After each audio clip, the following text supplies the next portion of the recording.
I've been doing anti-lag all day. What's fucking stupid? I want to race the damn thing. That's why I built it.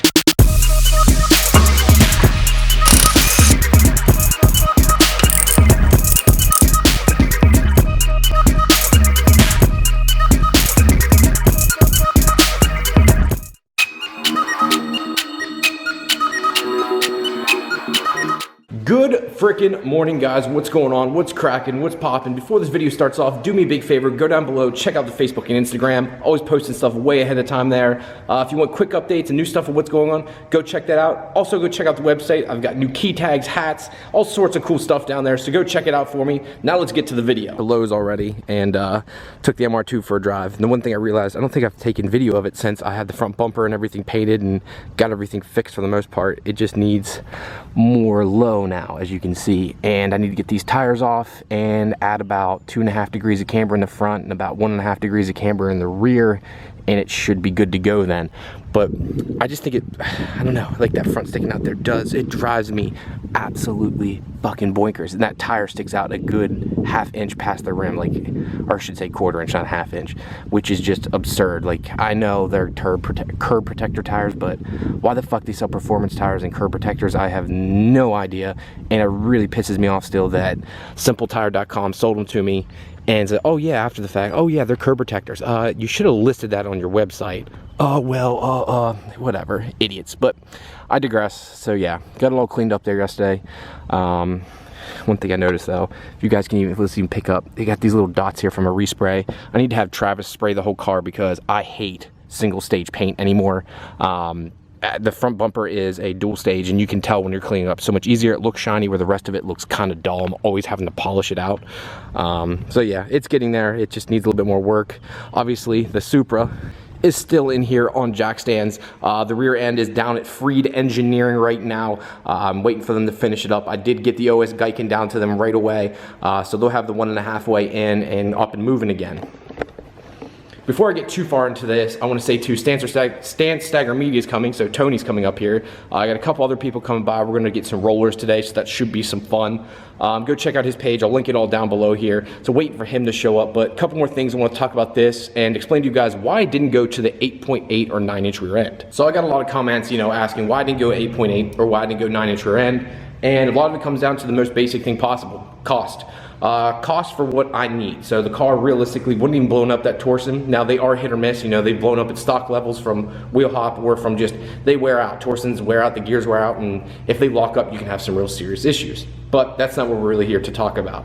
The whole reason I went with it is I want to keep the car factory-ish style car as possible. Like eventually I will go to a T56. I still would, being the Toyota guy, I would prefer V160 to have a better stock feel shifting wise, and I would prefer that, but again, it comes down to money, and I know how expensive they are, and you're risking a lot of money for a used transmission. So with the 8.8 and 9-inch, they're around $4,500, where with the LSD and everything being built, it's going to be around $1,700. And realistically, that gear and stuff will hold all the power.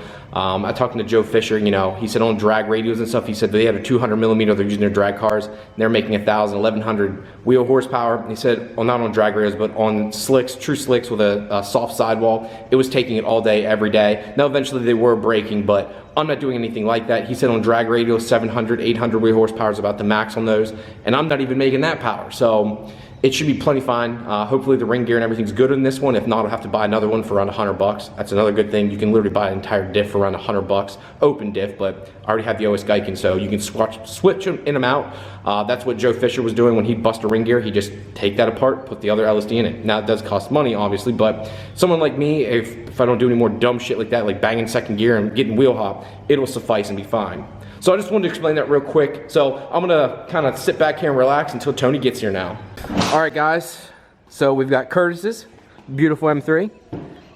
We got Cody's FRS, and we got a new one. We got Ian's ST here on, I'm gonna call these stunner lugs. That's what I'm calling these now. These are officially stunner lugs, but I really, really like these cars, believe it or not. I just like any cars that are cool. Like, I love little tuner cars. Like, they make me happy. How long have you had it, Ian? 2 years. 2 years now? Did you buy it new? Yeah. It's a nice little car. You said it makes how much power, roughly? Like 280 to the wheels. 280 to the wheels? That's a fun little car, because the car doesn't weigh much, right? No. I didn't think so. I mean, it's a, and guys, that's static too. It's Slam. If you can't tell, as per usual, guys, these guys are all low as shit. My cars are not like this. This is static bag. And you can tell this is bag because tucking. Straight up tucking right now. And then Tony Supra's here too. He's setting up his camera equipment right now. Stance Stagger Media. Because I kept fucking up his YouTube name. It's not Stance's Staggers Media. Stance Stagger Media. All the S's, you fuck face. He's got his book bag full of camera equipment. Jesus Christ, man. What is that, like $10 worth of equipment, or? I think like $12.99. $12.99? That sounds about right, about $12.99 worth of equipment. No cup holders, fucking. Are you serious? No, bro, this is a race car. It's not like your slow ass Acura. Remember the one that got beat by this? That one? I remember that one. From the start. I remember that. You know, Peppered Farm remembers. Do you remember? Sir, do you need help, sir? Are you okay? Guys, unsubscribe to this channel, please. Please, but buy some merch beforehand. Yeah, buy some merch ahead of time, Mike Bolka. Do you know how to, so hold on here, we'll show him how to get his, see his little stubby legs. Go ahead and roll your other foot in here, we'll show you how this works. This is called a seat. That's what these are called? All right, there's manual, this is a poor person's car, okay? Okay, I've never done this before. So, the front one there, and you gotta put some serious effort into it. What am I doing? Right here. Pull up on it, now, yep. Oh my God. Yeah, the seats are a little rusty. Not that short. Now the linkage, okay, just so you know, there's an issue with it right now. It's been sticking, so you press up on this. Now push, no, you got push up and pull down at the same time. Is that good? That'll work. So guys, I'm in Tony's car right now. I'm just letting it warm up real quick here. So, yep, sorry buddy. Letting it warm up here. Looks like this needs fixed. Yeah, that needs fixed there. That should go down up and down automatically, and it doesn't, so we got to fix that on his car. But yeah, letting it warm up real quick. He's got that BTI gauge though. Come on, letting it warm up. We're gonna get some rollers. Is it what we're doing right now? A vlog for a vlog? I mean, what's going on, bro? I mean, double vlogs. So just got done taking rollers of this and of the MR2, which Nate's standing in front of. Nathan, good job, buddy. Shame on you. Shame. We didn't get a time to do the actual video rollers. Yeah, which sucks because whatever, it's fucking lame. Super lame on your behalf. Extremely lame. No, but seriously, he got some cool shots. I hope to show you guys in the next video coming up. But I never get tired of looking at this. And he just drove it. It's dirty, but it doesn't look that bad. On camera, you really can't. No, on camera you guys can't tell at all. It looks clean as shit. But she dirty. John Purdue would be upset with you right now. He'd be like, that shit nasty as fuck. You asshole. You asshole. But no, I mean, that was fun. I had a good time. Bolka, do you enjoy driving a real car for once that had a turbo? No comment. Yeah, the bullshit. This guy was smiling ear to ear, because he K-Series. forever K. He likes being slow, so he doesn't know any better right now. All right, guys, you probably can't see anything here, but we got the Infinity hooked up. I got my laptop hooked up to his Infinity and Tony's car. About to take some logs. We're gonna send them off to John Kerr here. We're having some issues, so he's gonna start using my tuner here, JK Tuning. So gonna get some logs here real quick because there's a couple issues he has. One, AC doesn't work. We want to know why. Number two, what was the other one you have? Well, the car's dying out. So when you let off the gas, the car's just dying, right? Yeah, it's dying and it's obviously running very rich on this 93 tuning. So, which I can see some of that here. Like I can see the air fuels and stuff through here. But we're gonna try and go through this here, and then when we get back, I'll talk to you guys a little bit more. But actually, here at idle, it's actually really lean. We're like 18-17 air fuel ratio like idle right now.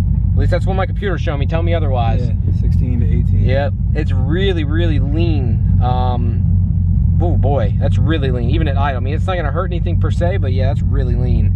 Floor it, go ahead, just hold it forward. Don't shift, or you can shift it next gear, but go.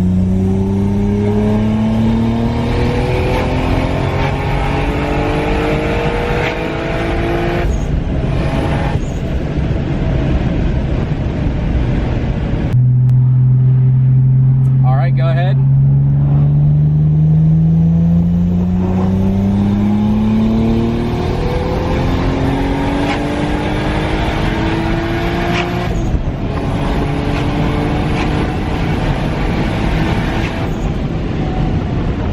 Damn, this thing stops on a dime. Woo! But guys, look at the sky. You probably can't even tell by camera, but holy fuck. It's like literally, hold on here. It looks like holy hell's about to unleash on us. Like this is nuts looking. Like you guys can't even tell. It doesn't look dark enough, but Jesus, it looks like it's about to kill us here.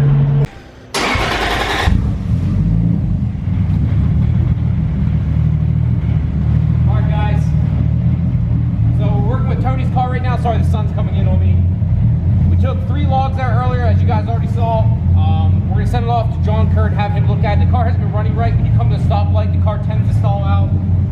Just has a multitude of issues that he wants looked over and make sure everything's A-okay. Another thing, the AC doesn't work. You look inside the ECU here.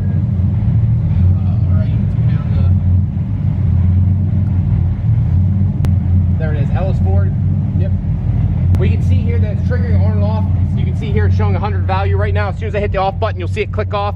As soon as I hit it off, it goes down to 0, which means it's clicking off now. For some reason, either you have no AC hooked up, or we have another issue standing that I don't know. The ECU itself is seeing it, so it's changing value. So it's going from 0 to 100, meaning 100% on, 100% off. Period, end of story. But it's not idling up. So when you have AC, 9 times out of 10, your car has to idle up because your engine is technically working harder. Because when I forget the mechanism, pops out or whatever, puts pressure on the motor, technically will drop idle. So the motor and the tuner will compensate by 150 to 200 RPM and bump it up some. It's not doing that, but I'm not seeing any change here either. Have you had the pressure checked yet either for the AC? All I know is the shop was that before, claimed twice, and they checked it, and it's been working, and it never works. Okay, so it's been claimed to have worked and it's not working. So I'm gonna start logging in here. I'm gonna show it pretty on.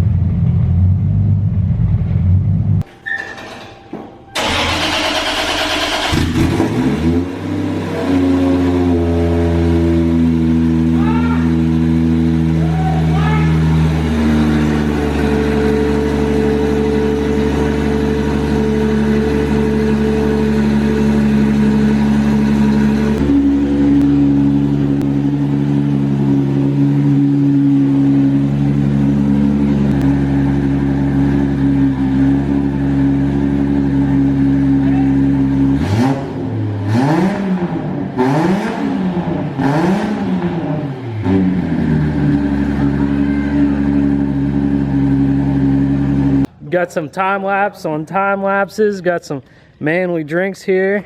So we're gonna do something quick here. So we're gonna use an MTM foam cannon, which is the Mac Daddy of foam cannons, with some plus soap. This plus this, we're gonna squirt it in here. We're gonna put some water in it first. So I'm gonna take it, unravel it here. We're gonna use a fuck ton of this. Again. It's plus soap. We're gonna fill this bitch up a good bit because we're really gonna foam this thing down today.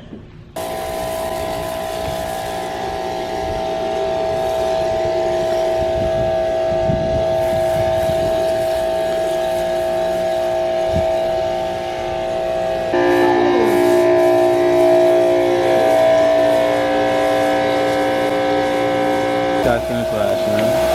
Right here. Ryan always finishes last.